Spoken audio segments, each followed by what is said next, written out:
Buenas tardes, estimados colegas. Quien les habla es el presidente de la Sociedad de Medicina Familiar del Tucumán. Soy el doctor Conrado Tiburcio Dip. Voy a hablar en estos minutos sobre el dolor en el adulto mayor. En esta pintura podemos ver al médico de familia sentado en el lecho de la cama atendiendo a un paciente. Pintura de Pablo Picasso, llamada Ciencia y Caridad, del año 1895, y lo que queremos hacer notar es que ya hace más de 120 años el médico de familia asistía a sus pacientes en su domicilio y atendía a todo el entorno familiar, cosa que hoy en día es algo que nosotros queremos reflotarlo.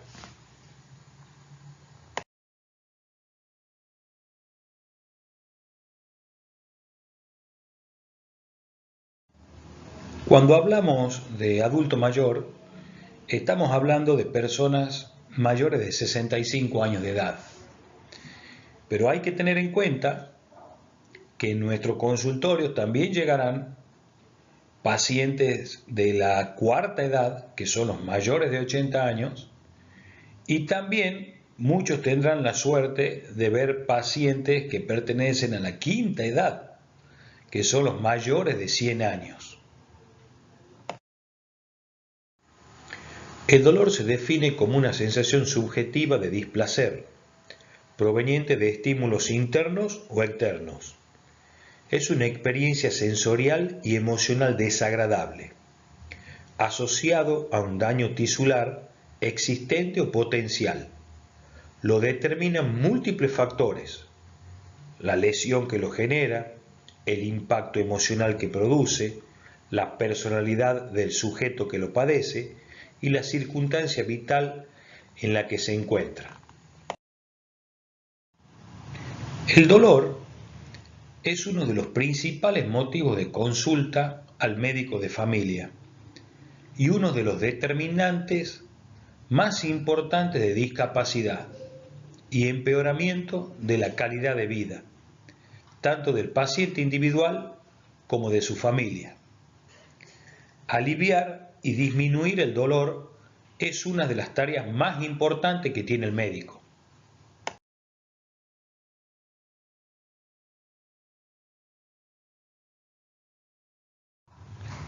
El dolor es un problema en sí mismo, independientemente de la causa que lo provoca. Efectos que genera en el paciente. Tenemos efectos físicos, en el cual hay pérdida de la capacidad funcional, disminución de la fuerza, pérdida del apetito, insomnio.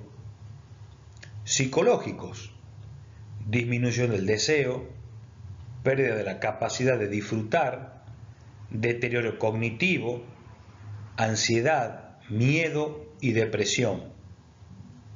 Efecto social, disminución de las relaciones sociales, familia y amigos, alteración de la apariencia personal, disminución de la libido, disfunción sexual, y espiritual con el sufrimiento. El origen del dolor. El origen puede ser músculo-esquelético, que son los más habituales en la práctica diaria, los traumatismos, la artritis, la artrosis, etc. Puede ser un origen visceral, secundario una obstrucción de una víscera hueca, un bolo fecal, un cáncer de colon o distensión de su cápsula, litiasis renal, vesicular. Puede ser de origen vascular por una isquemia, un angor o pie diabético. Y también puede ser de origen neuropático. Se produce por la injuria del nervio.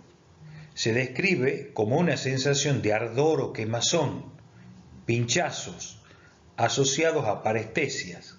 Ejemplos que aparecen en la neuropatía diabética, la alcohólica, lesión posherpética, radiculopatía por hernia de disco, etc. No es lo mismo el dolor en una persona joven que en el anciano, ya que éste presenta cambios fisiológicos por el paso de los años. Tenemos cambios cardiovasculares, disminución de la reserva miocárdica, disminución de la sensibilidad beta-adrenérgica, ateroesclerosis, hipertrofia del ventrículo izquierdo. Hay cambios respiratorios, disminución en el retroceso elástico del pulmón, con incremento en el volumen y capacidad residual funcional, disminución de la sensibilidad del centro respiratorio a la hipoxemia y a la hipercapnia. Hay cambios musculoesqueléticos, disminución de la masa muscular, osteopenia, osteoporosis, artrosis, artritis, y hay cambios en el sistema nervioso central. El peso cerebral en una persona de 20 años es de aproximadamente 1.375 gramos y el peso cerebral en una persona de 80 años es de 1.200 gramos. Estamos hablando de 175 gramos menos. En el adulto mayor hay que tener en cuenta que el dolor casi nunca está solo. Se acompaña de depresión, de ansiedad, de insomnio. Existe la superposición de estas entidades, en donde puede existir mayor cantidad de uno o de otro de estos componentes. La prevalencia del dolor aumenta con la edad y es más frecuente en mujeres que en varones. Se ha visto que en los ancianos que presentan depresión y o ansiedad tienen el doble de chance de tener dolor. No todos los pacientes con dolor son iguales. Hay que tener en cuenta múltiples comorbilidades de los pacientes. Existe un diferente estatus funcional, hay un diferente contexto social, diferente red de contención entre un paciente y otro, diferente nivel socioeconómico, que cada vez se ve más, se nota más esa diferencia. Diferentes historias de dolor y de patologías dolorosas vividas por cada uno de los pacientes en particular. Vamos a mencionar cuáles son las causas más frecuentes de dolor en el adulto mayor. Las más frecuentes son la artrosis, la artritis, traumatismo, que a medida que aumenta la edad son más frecuentes las caídas de estos pacientes. Hay otras colágenopatías asociadas como el lupus eritematoso sistémico, la esclerodermia, etc. Tumores, la fibromialgia, la polimialgia reumática, anemia que en el adulto mayor se ve con mayor frecuencia, el hipo o el hipertiroidismo, y fármacos como ser estatina o bifosfonatos, entre otros. La primera consulta ante un paciente adulto mayor con dolor. Hay que hacer una muy buena historia clínica, hay que tomarnos el tiempo adecuado, porque esto tendrá gran valor en poder aliviarle el dolor al paciente, tener una buena historia clínica. Hacer un exhaustivo examen clínico, un examen físico. Hay que hacer una evaluación cognitiva, porque no es lo mismo una persona de 65 años, en donde tenemos, la gran mayoría tiene una buena lucidez, a una persona de 90, 95 años. en donde ya no es la misma lucidez. Hay que ver y analizar, hacer una buena evaluación emocional del paciente. Cada paciente con dolor acarrea una historia y acarrea sus problemas emocionales. La familia, los amigos, los hijos, los nietos. Hay que ver el entorno en donde vive, el entorno en donde este paciente vive y se desarrolla. Hay que analizar las comorbilidades que tiene el paciente. El paciente, el adulto mayor, con dolor, por lo general, tiene otras comorbilidades. Hipertensión arterial, diabetes, sobrepeso, obesidad, malnutrición y un sinfín de patologías que puede traer, en el cual habrá que analizarlas y poner en la historia clínica. Al último, vamos a realizar los estudios complementarios que necesita ese paciente si así lo requiere. Y vamos a hacer luego las escalas del dolor.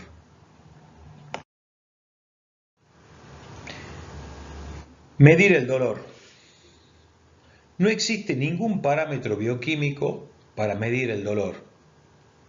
No existe ningún estudio dinámico o estático para medir el dolor. No existe ningún estudio por imágenes para medir el dolor. Solo existe lo que manifiesta el paciente, que es un fenómeno comunicacional. Existen muy buenas escalas para poder evaluar el dolor. Tenemos la escala de observación de la Sociedad Americana de Geriatría del año 2002, tenemos el No Pain, el Dolor Plus 2 y el PAX-LAC, entre otras de las escalas de evaluación.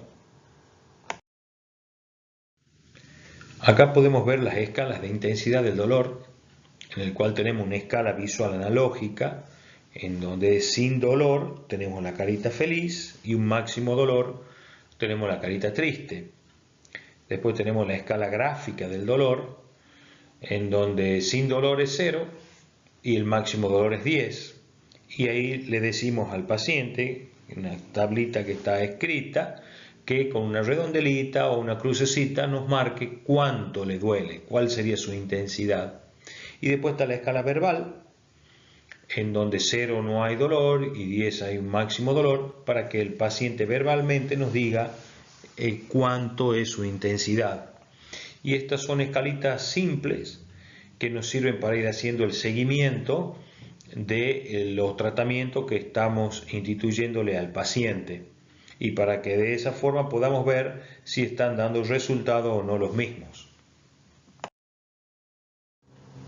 Indicaciones terapéuticas.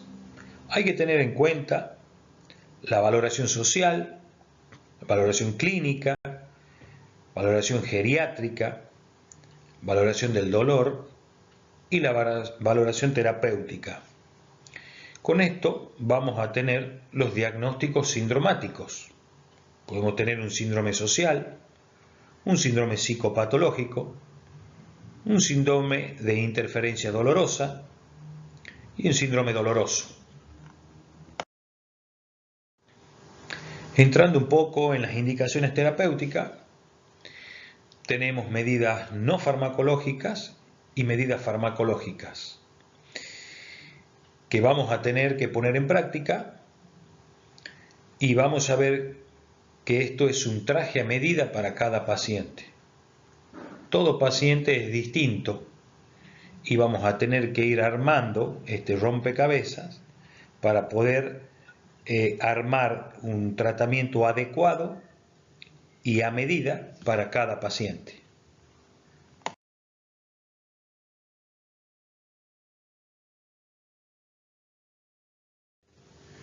En la terapia farmacológica voy a mencionar algunas de las medicaciones que podemos usar, tenemos los AINES, como el paracetamol, la aspirina, ibuprofeno, naproxeno, diclofenac, piroxicam, ketorolac, meloxicam, celecoxib, etoricoxib, etc. Tenemos una amplia gama de AINES.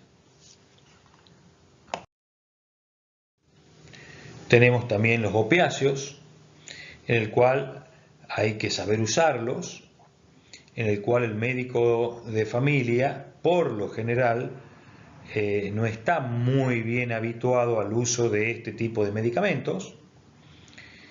Y vamos a dar un pantallazo de ellos. Tenemos los agonistas puros débiles, como ser la codeína, el propoxifeno, el tramadol, la oxicodona. Tenemos los agonistas puros fuertes, como la morfina, meperidina, fentanilo, hidromorfona, metadona. Tenemos los agonistas parciales y agonistas antagonistas. La buprenorfina es un agonista parcial, que es por vía sublingual. La nalbufina es un agonista antagonista, vía subcutánea, intramuscular, intravenosa. Y también tenemos drogas adyuvantes, como ser los corticoides, los antidepresivos tricíclicos, la amitriptilina, la imipramina, antidepresivos modernos duales, como la duloxetina, la venlafaxina, los inhibidores de la recaptación de serotonina, como la sertralina, la fluoxetina, paroxetina, anticonvulsivantes, la carbamazepina, la pregabalina. Acá podemos visualizar la escala terapéutica de la Organización Mundial de la Salud, que es una escalera de 3 escalones, en donde en el primer escalón, ante el dolor, usaremos los AINES y alguna terapia adyuvante si así lo requiere. Se hace una evaluación. Si el dolor persiste o aumenta, entonces en este segundo escalón ya podemos usar opiáceos débiles, asociado o no a los AINES, y alguna terapia adyuvante.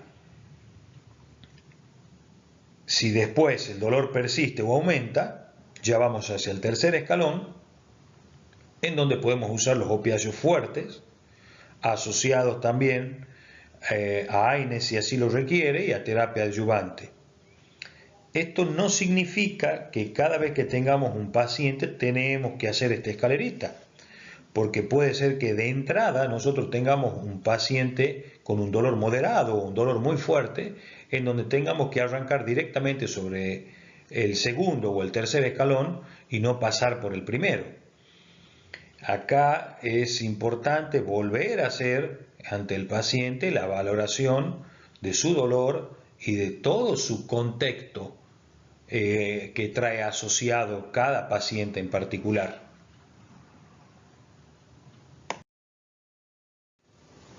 También tenemos la terapia no farmacológica, que tiene mucha importancia, la educación al paciente y a su familia. Hay que fomentar una dieta saludable.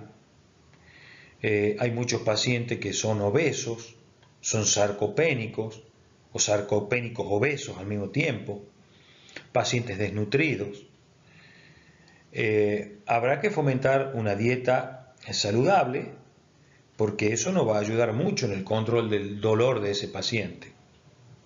Las adaptaciones ergonómicas y asistentes de la marcha, como el bastón, el trípode, muchas veces la silla de rueda. Hay que hacer la evaluación de cada paciente y ver si estos elementos lo van a ayudar, o sea, va a ser algo positivo para el paciente. Los ejercicios físicos, activos y pasivos, adaptándolo a cada paciente en particular. Se ha visto y está bien comprobado que la actividad física ayuda muchísimo en el control del dolor, el fortalecimiento de su estructura muscular, lleva a poder controlar mejor el dolor. Entonces, hay ejercicios que pueden realizar los pacientes, ya sea instruido en un gimnasio por un profesor, los puede ayudar muchísimo para poder aliviar su dolor, siendo una medida no farmacológica terapéutica muy importante. Después tenemos la terapia cognitivo-conductual, si es que lo necesita, y también la fisioterapia y la psicoterapia, si es que es necesario, son métodos no farmacológicos realmente importantes. Y también existen otras terapias no farmacológicas, hay técnicas invasivas, que se puede llegar a los bloqueos simpáticos, a la neurólisis, analgesia regional. Muchas pacientes concurren a la acupuntura o técnicas de relajación, que también dan buenos resultados en una gran cantidad de pacientes.